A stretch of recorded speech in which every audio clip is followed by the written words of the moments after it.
Hey Shelby, how you doing? So I wanted to address this by video just to give you a really good example of what we're looking for here and how you can really enhance this project to expand your understanding of how graphics are applied to a two-dimensional surface with the intent of folding it into a three-dimensional cube in this case, or any kind of three-dimensional package.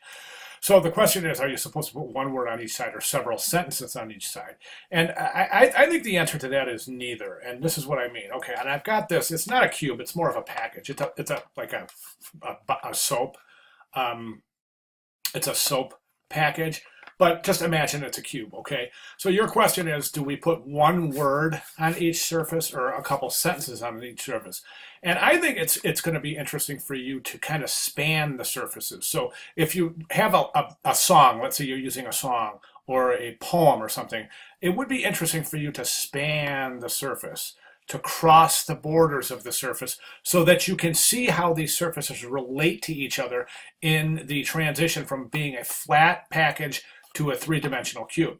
Let me show you an example. I mean, we can see in this package that there's not just the one panel, okay, but the graphics actually cross the panels. For example, see this flower right here? It crosses this panel and continues on this panel up here.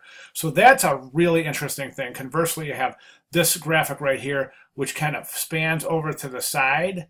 So as you can see, if this were flat, and this is a really good experiment and a good practice for you, is to take a package like this that has this kind of graphics that kind of flow across the seams of the folded box or a cube and unfold it, lay it flat to see how these are assembled. So I think that's a really interesting concept. So, and I think take it a step further, instead of just applying the graphics, try running your words across these seams and across these borders of the box. And try to, I think a great way to do it would be to take your folded cubes, your practice cubes, and just with a pen, just start writing across or make a path with your pen and then fold it up to see where the path continues.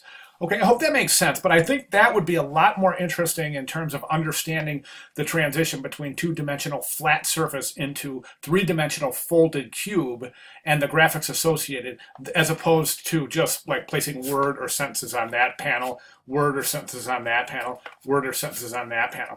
This way you actually have you're enticing your viewer to actually interact with the package itself by holding it and turning it around and looking at how the graphics associate with each side of the package. And that in package design is critical, because if you can get your viewer to pick up the package and to interact with it, you have done your job as a designer.